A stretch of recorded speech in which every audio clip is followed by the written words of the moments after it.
आखिर चोल काल में ऐसी कौन सी उपलब्धियां प्राप्त हुई, कैसी उनकी नौसेना या नेवल पावर थी, उनका एडमिनिस्ट्रेशन कैसा था, क्यों ऐसा माना जाता है कि जो इंडियन डेमोक्रेसी है वो आज से नहीं चोल इरा से या इससे पहले से भी भारत में दिखाई देती है। इन सभी सवालों के जवाब आज इस वीडियो में देखेंगे। हाल ही में प्रधानमंत्री मोदी जी की यात्रा हुई और उन्होंने चोल वंश के दौरान जो नीतियां अपनाई, चाहे वो डिप्लोमेसी के मामले में हो, चाहे एडमिनिस्ट्रेशन के मामले में हो, चाहे कल्चरल पॉलिसी हो, उन सब की काफ़ी तारीफ की। तो आज हम एनालिसिस करेंगे चोल वंश, उनके द्वारा बनाई गई इमारतों के बारे में, उनके द्वारा सांस्कृतिक विस्तार के बारे में, प्रशासन के बारे में, व लोकतांत्रिक छाप के बारे में जो कुदुवेलई सिस्टम के नाम से जाना जाता है। ऐसे सारे सवालों के जवाब आज मिलेंगे। राजेंद्र चोल, राजराज चोल ने क्या ऐसी उपलब्धियां प्राप्त की जो आज भी भारत के इतिहास की गाथा पूरे दक्षिण पूर्व एशिया में गाई जाती है। आइए, मैं आप सभी का स्वागत करता हूं। मेरा नाम है दिवस द्विवेदी और बात करते हैं चोल वंश की। ओरिजिन एंड एक्सपेंशन, हम बात करेंगे कि चोलों का ओरिजिन कब होता है, किस समय होता है। तो यहां पे अगर आपको देखने को मिलेगा, the Chola are rulers under the Vijayalaya Chola. Vijayalaya जो स्थापना कर्ता माने जाते हैं चोल वंश के, उनके दौरान 850 सीई में चोल वंश की स्थापना होती है, after the fall of Pallava. इससे पहले अगर हम बात करें, पल्लव डायनेस्टी जो तंजौर में हुआ करती थी, उसी स्थान पर अगर हम बात करें या उनको रिप्लेस करके एक तरह से चोल वंश का उदय होता है। बाद में अगर आप देखेंगे, आदित्य वन, परांतक वन जैसे शासक आते हैं जिन्होंने चोल वंश का और विस्तार किया। लेकिन मुख्य रूप से राजेंद्र चोल और राजराज चोल का ही नाम इतिहास में गौरव से लिया जाता है। इसके क्या कारण रहे, क्या ऐसा उन्होंने नीतियां अपनाई, उनके बारे में भी आज हम देखेंगे। राजराज चोल के बारे में हम यहाँ पे देखेंगे कि राजराज चोल जिनका काल या जिनका टाइम पीरियड 985 टू 1014 माना जाता है, उन्होंने बिल्ड की एक पावरफुल नेवी, एक ऐसी पावरफुल नेवी जिसने भारत का विस्तार सिर्फ भारतीय उपमहाद्वीपों में नहीं, बल्कि अगर आप देखें पूरे दक्षिण एशिया में क्या है। इस मैप को मैं आपको जूम करके दिखाऊंगा कि अगर आप यहाँ पे देखें कि चोल वंश है, उसकी नेवल पावर है, उसने ना सिर्फ भारत बल्कि अगर आप देखेंगे यहाँ पे श्रीलंका रीजन हो, चाहे दक्षिण पूर्व एशिया में इंडोनेशिया हो, चाहे मलेशिया रीजन हो, इसके अलावा म्यांमार हो, इस पूरे रीजन में आपको यहाँ पे जो चोल शासन है या चोल शक्ति का विस्तार दिखाई देता है। आज अगर आप इंडोनेशिया जाते हैं या आप मलेशिया जाते हैं, थाईलैंड जाते हैं, तो भारत की संस्कृति वहाँ पर दिखाई देती है। तो ये कोई आश्चर्य की बात नहीं है। हालांकि अगर आपको इतिहास नहीं पता है तो आपके लिए बड़ा आश्चर्य है कि वहाँ पे क्यों रामायण हो रही है, क्यों ऐसे सर्किट्स वहाँ पे दिखाई दे रहे हैं। वहाँ पे भी अगर आप देखेंगे कि समुद्र मंथन के जो चित्र दिखाई देते हैं कि समुद्र मंथन में जिस तरह वासुकी सांप के माध्यम से देव और असुरों ने समुद्र का मंथन किया था और जिसमें से अमृत और विष दोनों निकले थे, जिसमें विषपान शिव जी ने किया था। तो वो जो चित्र है, वो जो सारी चीज़ें दिखाई देती है। इसके अलावा कंबोडिया में अंकोर वाट का मंदिर, जिसे विश्व का सबसे बड़ा मंदिर बोला जाता है, क्या रीजन रहे कि दक्षिण पूर्व एशिया में बनाए गए। इन सभी सवालों के जवाब आपको चोल वंश के इतिहास जानने के बाद आपको आसानी से मिल जाएंगे। तो चोल वंश का एक्सपेंशन अगर हम देखें तो पूरे इस रीजन में, इंडियन सब कॉन्टिनेंट रीजन में या बंगाल की खाड़ी को एक तरह से चोलों ने जीत लिया था। और इसका नाम अगर हम देखें, और इनकी जो कैपिटल है गंगईकोंड चोलपुरम के नाम से भी जानी जाती है। आगे अगर हम देखेंगे, राजराज जो चोल थे, उन्होंने एक पावरफुल नेवी बनाई ही, साथ ही उन्होंने श्रीलंका, मालदीव व केरला के कई क्षेत्रों में उन्होंने ऑक्यूपाई किया, कई क्षेत्रों को उन्होंने जीता। उसके बाद राजेंद्र चोल, जिनका टाइम पीरियड 1012 से 1044 माना जाता है, उनके दौरान जो चोल वंश है उसका विस्तार देखने को मिलता है। और यह जो विस्तार था गंगा नदी घाटी तक हो गया। हालांकि पहले जो विस्तार प्राइमरी दक्षिण एशिया में ही दिखाई देता, दक्षिण भारत में दिखाई देता था, लेकिन बाद में राजेंद्र चोल के टाइम पर अगर आप देखेंगे जो गंगा घाटी है वहां तक चोल साम्राज्य का विस्तार हो जाता है। इसके अलावा south east Asia, Shri Vijay जो रूलर्स थे, यहाँ पे अगर आप देखेंगे इंडोनेशिया में ये रीजन जहाँ पे श्री विजय नाम के शासक शासन किया करते थे, उनको चोलों ने नेवल पावर के दम से, नौसेना के दम से परास्त कर दिया। और इसीलिए मोदी जी ने कहा कि जो नौसैनिक शक्ति है उसको सीखने की आवश्यकता है कि किस तरह से चोलों ने ना सिर्फ अपने तटों की रक्षा की बल्कि दूसरी जगह पे जाके एक्सपेंशन भी किया, उनको जीता भी। आगे हम बात करेंगे अगले टॉपिक पे। अगला पॉइंट यहाँ पे एडमिनिस्ट्रेशन एंड गवर्नेंस की, चोलों का जो प्रशासन था, चोलों की जो शासन व्यवस्था थी वह कैसी थी। तो आप यहाँ पे देखेंगे सेंट्रलाइज सिस्टम। सेंट्रलाइज सिस्टम का मतलब क्या कि केंद्रीय के शासन, ज्यादातर जो कंट्रोल हुआ करता था वो राजा की या राजा के आसपास जो मंत्रीगण हुआ करते थे उनके पास हुआ करता था। इसके अलावा जो प्रोविंसेस होते थे जिन्हें मंडलम कहा जाता था, ये इंपॉर्टेंट कीवर्ड है, इसको आप यहाँ पे याद रख सकते हैं, एग्जाम में पूछा जा सकता है कि जो मंडलम कीवर्ड है किस जोन को या किस हायरार्की को इंडिकेट करता है, तो ये मंडलम प्रोविंस के लिए कहा जाता था। वहीं डिस्ट्रिक्ट को नाडु कहा जाता था, हिंदी में अगर हम देखें नाडु। तो प्रोविंस को मंडलम और डिस्ट्रिक्ट को नाडु यहाँ पे कहा जाता था। वहीं विलेज को उर और सभा वर्ड से यहाँ पे यूज किया जाता था, डिकोड किया जाता था। लेकिन ये जो व्यवस्था थी उसमें सबसे बेहतर व्यवस्था, सबसे लोकतांत्रिक व्यवस्था मानी जाती है ग्राम प्रशासन की, जिसको लेके हाईलाइट किया गया। और एक वर्ड यहाँ पे यूज होता है कुडुवले सिस्टम। आखिर क्या था ये कुडुवले सिस्टम, क्यों इसे मोदी जी ने बार बार इसे हाईलाइट किया और इसके बारे में क्यों इंपॉर्टेंट है, खासतौर पर एग्जाम में ऐसे क्वेश्चन क्यों पूछे जा सकते हैं। तो कुडुवले सिस्टम एक ऐसी व्यवस्था थी जहाँ पे ग्राम प्रशासन में चुने जाने वाले जो लीडर्स थे या ग्राम प्रशासन के जो अधिकारी थे उनका चुनाव होता था। और ये काफ़ी लोकतांत्रिक दिखाई देता है, बहुत अच्छा दिखाई देता है। इसमें क्या होता था कि एक मटके का पॉट होता था, उसमें अगर हम देखेंगे जितने भी लोग चुनाव लड़ना चाहते थे उनके नाम इसमें डाल दिए जाते थे। अब उसके लिए भी क्राइटेरिया था, ऐसा नहीं था कि कोई भी व्यक्ति चुनाव लड़ सकता था। चुनाव लड़ने के लिए कुछ योग्यताएं होनी चाहिए, उसके पास जमीन होनी चाहिए, वो बैंकरप्ट नहीं होने चाहिए, कोई भी आपराधिक मामला उसके खिलाफ नहीं होना चाहिए। तो इतने सारे क्राइटेरिया दिखाई देते हैं जिसके बाद ही कोई व्यक्ति ग्राम प्रशासन में चुनाव लड़ सकता था। और आज सीखने की क्यों आवश्यकता है, आज अगर आप देखेंगे चुनाव व्यवस्था में जो भी लोग ग्राम प्रशासन से लेकर पार्लियामेंट तक अगर आप देखेंगे तो आपको, मैं नहीं, एनसीआरबी की रिपोर्ट्स कहती है, वेरियस रिपोर्ट्स का मानना है कि लगभग 30 to 40% जो भी हमारे रिप्रेजेंटेटिव्स हैं, कोई ना कोई मामला, क्रिमिनल मामला या सिविल मामला उनके खिलाफ चलता हुआ दिखाई देता है।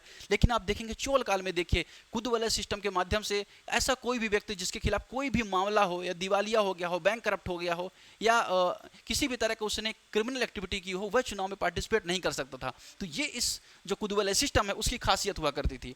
अब अगर हम बात करेंगे a ballot system based local election process using the palm leaves, palm की जो पत्तियां हुआ करती थी उसका उपयोग करके इसमें सभी के नाम यहाँ पे डाल दिया करते थे जो भी एलिजिबल कैंडिडेट हुआ करते थे। उसके बाद अगर आप देखेंगे उनमें से एक किसी बच्चे को भेजा जाता था और वह जिसका भी चिट उसमें से निकाल लेता था उसका चयन कर दिया जाता था। इसके अलावा अगर आप देखें एक्सटेंसिव वाटर मैनेजमेंट दिखाई देता है। आज अगर आप देखेंगे भारत में बाढ़ की समस्या क्यों दिखाई दे रही है, क्या बारिश की वजह से दिखाई दे रही है? नहीं, ये है जल के प्रबंधन की वजह से।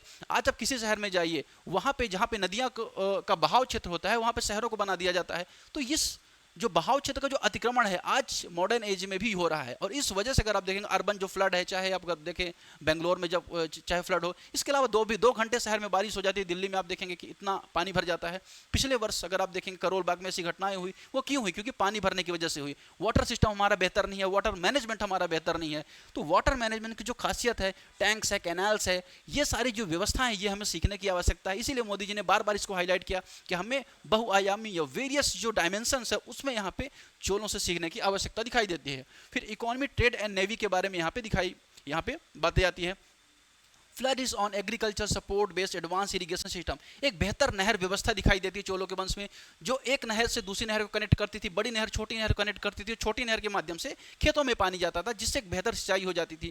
क्योंकि कहीं ना कहीं हर एक उद्योग का, हर एक राज्य का, हर एक मजबूत ऑर्गेनाइजेशंस का एक आधार क्या होता है? उनकी जो कृषि है, उनका जो प्राइमरी सेक्टर है। भारत आज भले ही विश्व गुरु बनने की बात कर रहा है और भारत भले ही आज अगर आप देखें टॉप 4 इकोनॉमीज में आता है, लेकिन उसका मूल आधार क्या है? एग्रीकल्चर। 1970s के टाइम से ही हमने जब ग्रीन रेवोल्यूशन पे जब जैसे हमने फेज रखा, उसके बाद जो एग्रीकल्चर को लेकर डिपेंडेंसी हमारी खत्म हुई और सेल्फ रिलायंट हुए, उसके बाद हमने इंडस्ट्री हो, सर्विस सेक्टर हो, हर एक क्षेत्र में बूम किया। तो यही वजह है यहाँ पे। इसके अलावा strong maritime trade with China and Arabian south east Asia.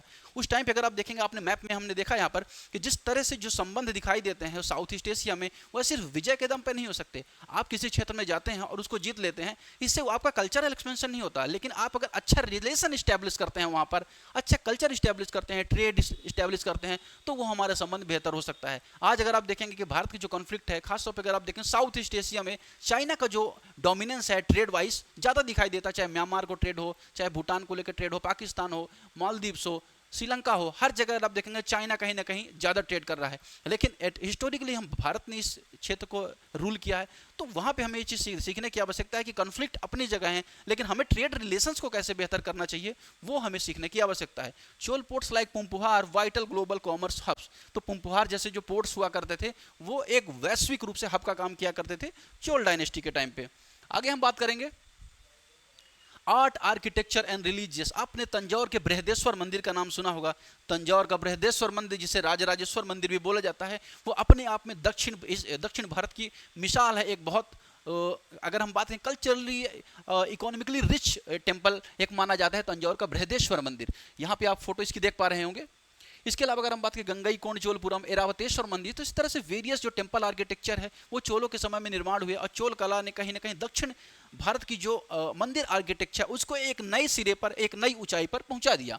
इसके अलावा ब्रॉन्ज स्कल्पचर्स, आपने नटराज का जो स्टैचू देखा होगा, शायद यहाँ पे आपको देखने को मिले, जो नटराज के स्टैचू है चोल काल का ही माना जाता है। हालांकि उसे शिव की मुद्रा के रूप में दिखाया जाता है, लेकिन वो चोल काल का ही माना जाता है। इसके अलावा religious primarily Shaivism but also support Vaishnavism and Buddhism. तो कौन कौन से धर्मों को सपोर्ट मिला? शैविज्म, बुद्धिज्म और जैनिज्म, तीनों को ही यहाँ पे फले फूले। तो इस तरह से अगर आप देखेंगे जो रिलीजियस था, अगर हम बात करें जो सेक्ट्स हुआ करते थे, उनमें भी एक बेहतर कोऑर्डिनेशन, बेहतर समन्वय दिखाई देता है। आज हम अगर आप देखें तो कहीं ना कहीं जो कम्युनलिज्म दिखाई दे रहा है वो क्यों है? अगर हम चोल डायनेस्टी से या चोल टाइम से सीखते हैं कि जो अलग अलग रिलीजियस के लोग उस टाइम पे भी रह पा रहे थे, तो वर्तमान में ऐसा क्यों पॉसिबल नहीं हो पा रहा है? ये एक सीखने का विषय है। डिक्लाइन एंड इंडिया की बात करेंगे, किस तरह से डिक्लाइन हुआ।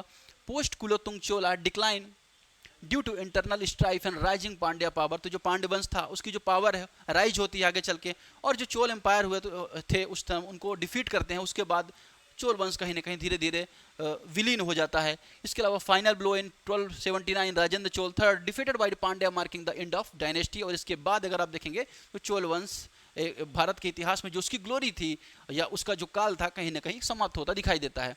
The legacy in modern age, PM Modi ने, अगर हम यहाँ पे recently invoke the Chola as a model of Viksit Bharat. अगर आप बात करें भारत, मोदी जी एक मिशन है कि 2047 तक भारत को विकसित भारत बनाना है, विकासशील भारत से। और ये विकसित भारत कैसे बनेगा? विकसित भारत बनेगा एग्रीकल्चर से, विकसित भारत बनेगा इंफ्रास्ट्रक्चर से, विकसित भारत बनेगा आर्मी पावर से। तो हर एक दिशाओं में जब हम बेहतर काम करेंगे, हर एक क्षेत्र में बेहतर काम करेंगे, तभी जो विकसित भारत है उसका लक्ष्य यहाँ पे प्राप्त किया जा सकता है। चोला यहाँ पे अगर हम बात करें चोला कोडोवले सिस्टम के बारे में यहाँ पे बात हो रही है, किस तरह से डिसेंट्रलाइज पावर है जो आज के पंचायती राज में आवश्यकता है। पंचायती राज का तो हमने गठन कर दिया, उसको हमने कॉन्स्टिट्यूशनल जो अगर आप देखें दर्जा, एक संविधानिक दर्जा दे दिया 73rd constitution amendment, 74th constitution amendment के माध्यम से। और ऐसा मानते हैं कि लगभग 6 लाख लोगों को डेमोक्रेटिक सिस्टम में या इलेक्टोरल सिस्टम में हमने शामिल किया, जो कहीं ना कहीं एक तरह के एडमिनिस्ट्रेशन करते हैं। लेकिन क्या वास्तव में पंचायतों के पास उतनी शक्तियां हैं जितनी होनी चाहिए? क्या वास्तव में कुदुबलाई सिस्टम का 2% भी हम कर पा रहे हैं जैसा कि चोल डायनेस्टी में हो पाया? तो वह चीज़ हमें यहाँ पे सीखने की आवश्यकता है। इसके अलावा वाटर मैनेजमेंट टेक्निक हो, कल्चरल डिप्लोमेसी हो। आज अगर हम बात करें तो साउथ ईस्ट एशिया में जो चाइना का डोमिनेंस है वो अलग दिखाई देता है, वो ज़्यादा बेहतर दिखाई देता है कंपेरेटिव इंडिया के डोमिनेंस। ये एक मिथ नहीं है, एक सच्चाई है। इस तरह से अगर हम बात करें उस दौरान जिस तरह से एक्टिविटीज़ की, उस दौरान जिस तरह से पॉलिसी अपनाई गई, उनको आज अपनाया जा सकता है। एक सॉफ्ट पावर दिखाया जा सकता है। इसके अलावा एक बड़ा दिल लेके यहाँ पे साउथ ईस्ट एशिया से भी बेहतर संबंध बनाने की आवश्यकता यहाँ पे दिखाई देती है। ऐसा मोदी जी का भी मानना है और ऐसा इस आर्टिकल का भी मानना है। इसके अलावा कल्चरल डिप्लोमेसी की यहाँ पे बात होती है। Political discuss, even opposition parties have cites the Chola intelligence and military capabilities benchmark today diplomatic efficiency and national security। तो जो अपोजिशन पार्टी और वेरियस जो लोग हैं या जो बहुत सारे चिंतक, उन सभी का मानना है कि बिल्कुल जो चोल डायनेस्टी में जो पॉलिसी अपनाएगी, नीति अपनाएगी, उनसे आज हमारे देश में उसकी आवश्यकता है, हमारे देश को सीखने की आवश्यकता है, वह नीति निर्माण में इनके समन्वय की आवश्यकता है। इसी के साथ इस लेक्चर को समाप्त करते हैं। मिलते हैं, धन्यवाद।